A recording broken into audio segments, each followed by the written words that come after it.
여러분 안녕하세요. 오늘은 새벽 기도 마치고 집에 가면서 방송을 하게 되었습니다. 왜 십자가 져야 했나, 이런 제목으로 여러분 찾아갑니다. 신앙 좋은 며느리가 시어머니에게 세례 공부를 시켰습니다.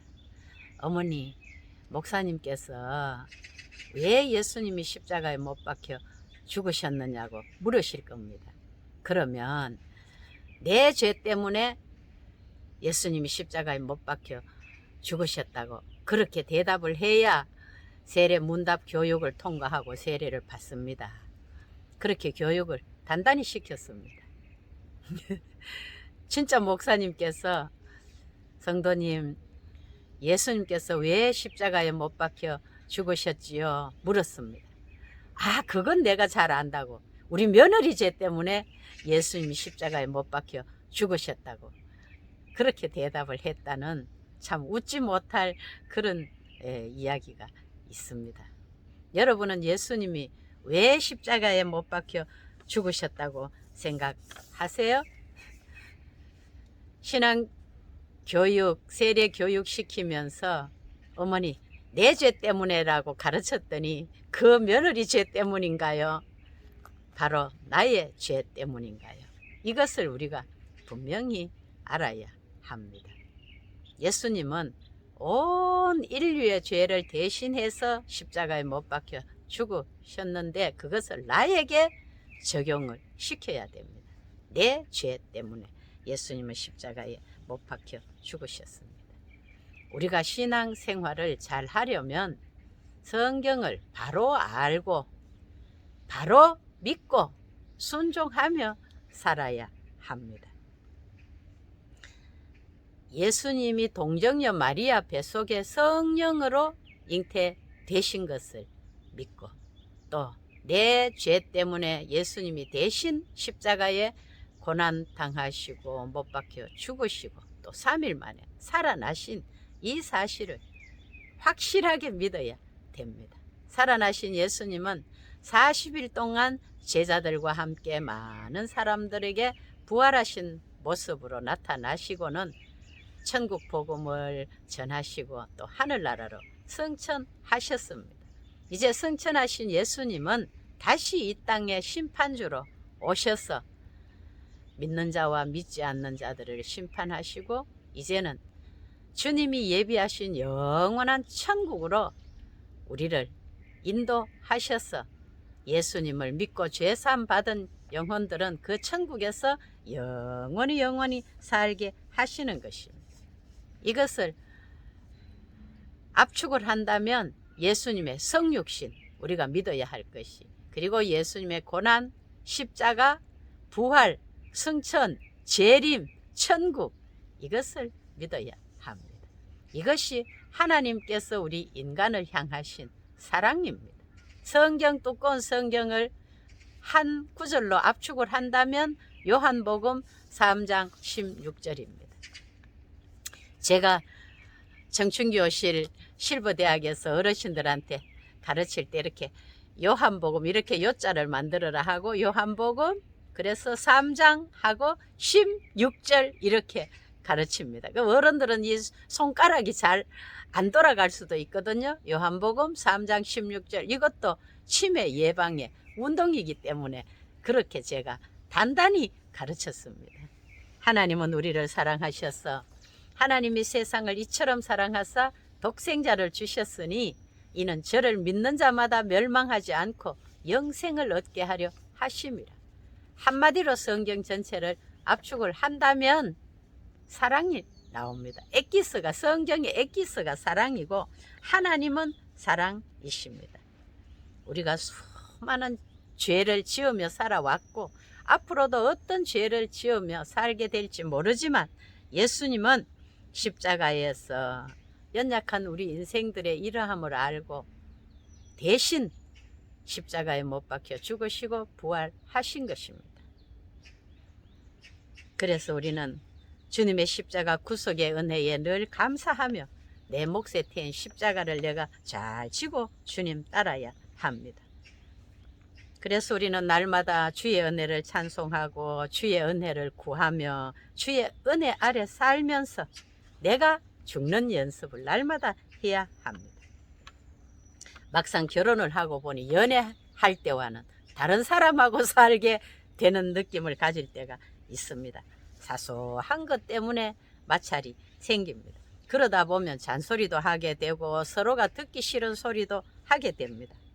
그렇다고 고쳐지던가요? 잔소리로 안 고쳐집니다. 오히려 속이 상해서 속병만 생길 수가 있습니다.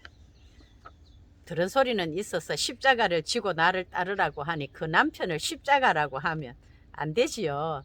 남편이 십자가가 아니라 남편을 이해하지 못하고 그 약점을 도와주지 못하는 내 자신이 십자가입니다.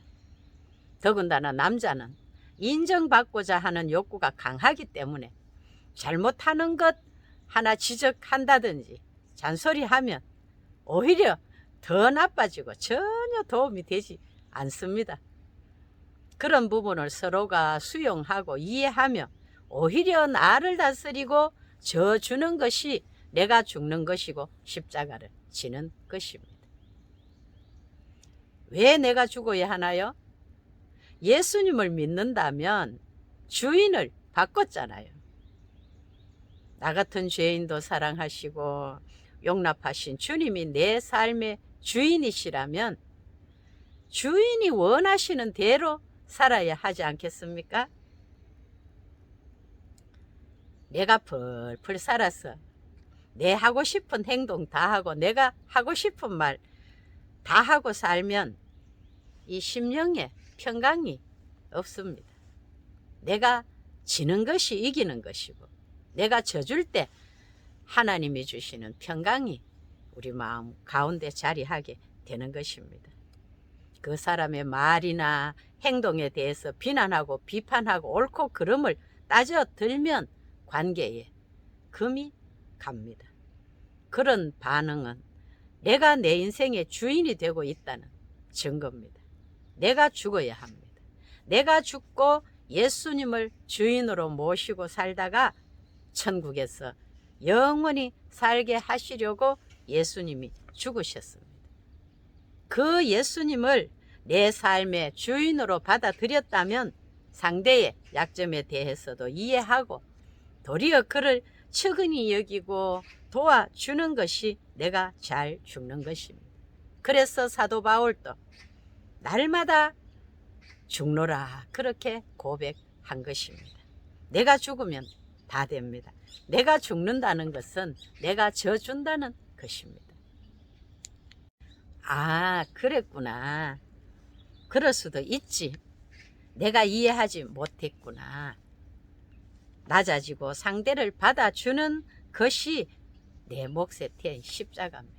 어려우니까 그것이 십자가가 되는 것입니다. 십자가만 잘 지면 다 해결됩니다. 십자가 잘 지면 부활의 영광이 오는 것입니다. 십자가를 회피하고서는 부활의 영광이 없습니다. 실패가 없으면 성공이 없듯이 고난 없는 영광이 없습니다. 십자가를 지는 죽음 없이는 부활이 없습니다. 누가 도둑질을 하고 사기치고 간음을 했다면 그걸 죄라고 하겠지요? 그런데 70번씩 7번이라도 용서하라고 했는데 용서 못한 거 죄라고 잘 하지 않습니다. 이웃을 내 몸처럼 사랑하라고 하셨는데 그렇지 못한 것 감히 죄라고 하지 않습니다. 어떤 죄가 크고 어떤 죄가 작은 것이 아닙니다. 하나님의 말씀에 불순종한 것은 다 죄입니다. 하나님을 섬기지 않은 죄, 의를 행치 않은 것, 하나님의 법을 어기는 것, 선을 알고도 행하지 않는 이러한 것이 죄입니다. 불신, 불의, 불법, 불선 요약하면 그것입니다. 우리는 하루에도 수없이 죄를 얼마나 많이 짓습니까? 그렇기 때문에 예수님이 십자가를 대신 지시고 이러한 율법을 지키라고 한 것을 우리는 다 지킬 수 없기 때문에 십자가에 우리의 이 모든 것을 대신하여 못 박혀 죽으시고 내가 다 이루었다고 말씀하신 것입니다. 그래서 우리는 진리 안에서 자유하고 다시는 죄를 짓지 말라고 하신 것입니다. 여러분, 죄 안 짓고 살 수 있나요? 우리는 연약한 존재이기 때문에 그 십자가의 구속의 은혜를 바라보며 은혜의 보좌 앞에 담대히 나아가야 합니다. 은혜 아니면 살 수 없는 것이지 죄 안 짓고는 살 수 없는 것이 인간입니다.